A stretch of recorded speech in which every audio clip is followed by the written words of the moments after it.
This is a quick tutorial to show you how to extract text from an image.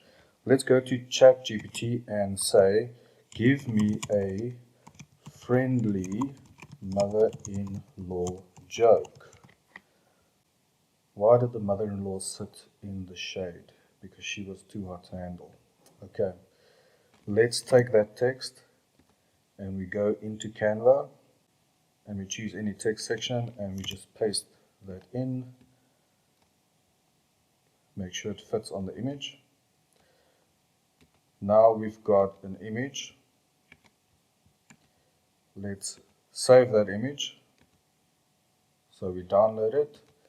And then what we're going to do is we are going to upload the image to Google Drive.